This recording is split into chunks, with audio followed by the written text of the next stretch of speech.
Iran और Israel के बीच चली जंग आखिरकार थम गई। इस जंग को रुकवाने में अहम रोल अमेरिका ने निभाया है। हैरानी की बात तो यह है कि इस जंग को रुकवाने वाले अमेरिका ने सीज फायर से पहले ईरान के परमाणु ठिकानों को न सिर्फ निशाना बनाया था, बल्कि उन्हें तबाह करने का दावा भी किया था।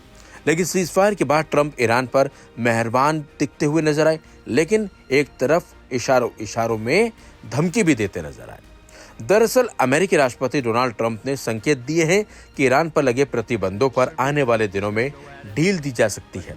मीडिया से बात करते हुए ट्रंप ने कहा, ईरान को अपने पुनर्निर्माण के लिए पैसों की जरूरत होगी। तेल के जरिए इसे दूर किया जा सकता है। चीन अगर ईरान से तेल खरीदता है तो उन्हें इससे कोई दिक्कत नहीं होगी।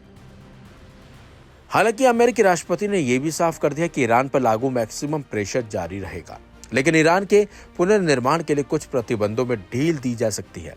नीदरलैंड के हंग में आयोजित नाटी शिखर सम्मेलन में डोनाल्ड ट्रंप ने यह बातें कही। साथ ही साथ ट्रंप ने ईरान की तारीफ करते हुए कहा, ईरान ने बहादुरी से जंग लड़ी। वे तेल के कारोबारी हैं। मैं चाहूं तो खुद चीन को तेल बेच सकता हूं, लेकिन मैं ऐसा नहीं करता। वे तेल बेचना चाहते हैं तो बेचें, हम उनके तेल संपत्ति को नहीं हत्या रहे। डोनाल्ड ट्रंप की ओर से यह बयान ईरान और इजराइल के बीच हुए सीज फायर के बाद आया। इससे पहले ट्रंप ने संकेत दिए थे कि अगर चीन ईरान से तेल खरीदता है तो उन्हें इससे कोई दिक्कत नहीं है।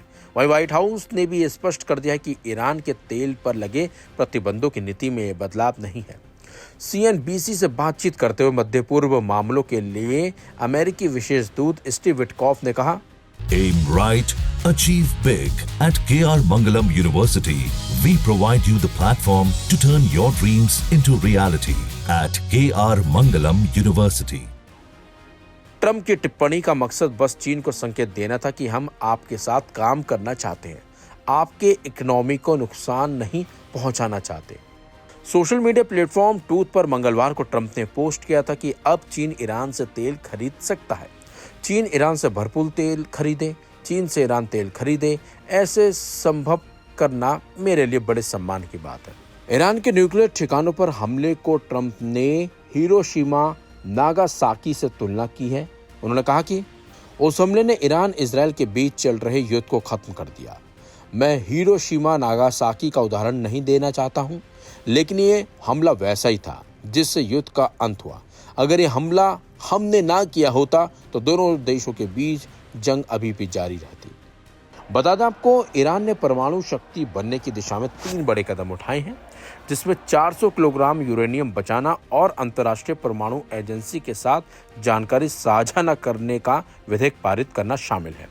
अमेरिकी रिपोर्टों के मुताबिक ईरान 60% तक संवर्धित 400 किलोग्राम यूरेनियम बचाने में सफल रहा है, जिससे कम से कम 10 परमाणु बम बनाए जा सकते हैं और इसे गुप्त स्थान पर पहुंचाया गया था।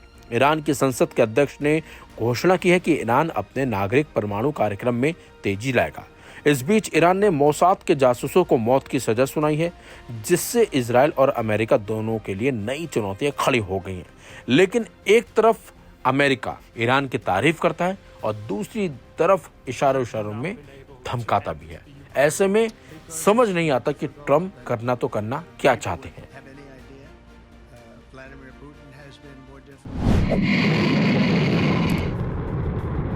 हाल ही में इसराइल और ईरान के बीच हुई जंग के खत्म होने के बाद भी इसराइल की मुश्किलें कम नहीं हुई हैं। जी हाँ, भले ही ईरान और इसराइल के बीच सीज फायर हो गया हो, लेकिन यमन के हूती विद्रोहियों ने इसराइल के खिलाफ मोर्चा खोला हुआ है। उन्होंने इसराइल पर हमले जारी रखने की कसम खाई है। यमन के हूती विद्रोहियों के वरिष्ठ नेता मोहम्मद अल बुखैती ने घोषणा की है कि उनका समूह इसराइल के खिलाफ सैन्य अभियान जारी रखेगा। ये बयान अमेरिकी राष्ट्रपति डोनाल्ड ट्रंप द्वारा ईरान और इसराइल के बीच युद्ध विराम की घोषणा के कुछ घंटों के बाद आया है। अल बुखैती ने सोशल मीडिया पर कहा कि हूती समूह तब तक अपने हमले जारी रखेगा जब तक गजा पर इस्राएली हमले बंद नहीं हो जाते और वहां की घेराबंदी नहीं हटा ली जाती। उन्होंने कहा कि युद्ध विराम साबित करता है कि सैन्य बल ही एकमात्र भाषा है जिसे अमेरिका और इस्राएल समझते हैं। ये बयान मिडिल ईस्ट में बढ़ते तनाव के बीच आया है। खास तौर पर 13 जून 2025 को इसराइल द्वारा ईरान के परमाणु और सैन्य ठिकानों पर किए गए हमलों और इसके जवाब में ईरान द्वारा इसराइल और कतर में अमेरिकी सैन्य अड्डे पर मिसाइल हमले के बाद। हूती विद्रोही, जिसे ईरान समर्थित माना जाता है, उसने हाल के महीनों में गजा में फिलिस्तीनी लोगों के समर्थन में इसराइल पर मिसाइलों और ड्रोन्स की बौछार की है। ये हमले तेज किए हैं। इनमें तेल अवीव के बेन गुरियन हवाई अड्डे के पास हमले शामिल हैं। इसके जवाब में इसराइल ने भी यमन के हूती विद्रोहियों के ठिकानों पर ताबड़तोड़ हमले किए। हालांकि इसराइल पर हमले जारी रखने की बात को लेकर मोहम्मद अल बुखैती ने कहा कि अमेरिका और इसराइल का जंगबंदी की बात को स्वीकार करना यह दिखाता है कि वे यही भाषा समझते हैं। सैन्य कार्रवाई ही एक ऐसी भाषा है जिसे वे समझते हैं। अंसारुल्लाह भी इसराइल के खिलाफ अपने हमले जारी रखेगा और जब तक कि गजा में फिलिस्तीनियों के खिलाफ चल रही इसराइल की सैन्य कार्रवाई बंद नहीं हो जाती और वहां से घेराबंदी नहीं हटा ली जाती, तब तक वे हमले जारी रखेंगे। Aim right, achieve big. At KR Mangalam University, we provide you the platform to turn your dreams into reality. At KR Mangalam University.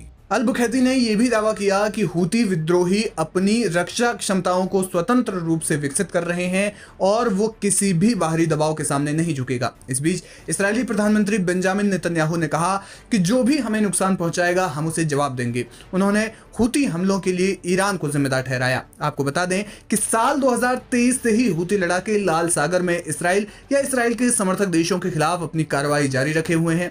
वे मालवाहक जहाजों को निशाना बना रहे हैं, जिससे वैश्विक व्यापार पर असर पड़ रहा है। संयुक्त राष्ट्र के अनुसार इन हमलों के कारण लाल सागर से गुजरने वाले जहाजों की संख्या में भारी कमी आई है, जिससे वैश्विक व्यापार को करीब $1 ट्रिलियन का नुकसान हुआ है।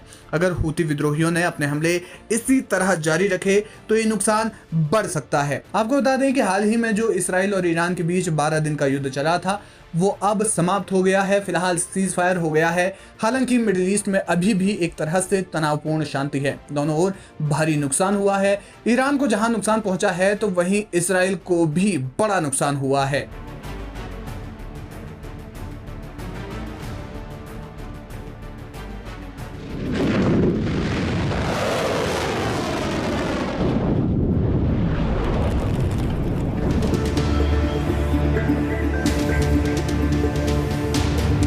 ईरान और इसराइल के बीच हालिया टकराव ने न सिर्फ सैन्य तनाव बढ़ाया बल्कि इसराइल की जमीन पर भारी तबाही भी छोड़ी है। अब इसराइल सरकार के सामने है एक नया संकट, मुआवजा दांव का सैलाब। गाजा में टूटे मकानों को आपने बारूद बनते देखा होगा और वहां बिछ रही लाशों पर भी दुनिया किस तरीके से चुप्पी साधे रखी उसको भी आपने सुना और देखा होगा। लेकिन इसराइल में अब कमोवेश ऐसे ही हालात देखने को मिले हैं जो करीब करीब गाजा में देखने को मिलते हैं। जहां ईरान से जंग के बीच वहां भारी तबाही और टूटे मकानों ने प्रधानमंत्री बेंजामिन नेतन्याहू के लिए मुश्किलें बढ़ा दी। ईरान द्वारा दागी गई मिसाइलों ने इसराइल में भारी तबाही मचाई।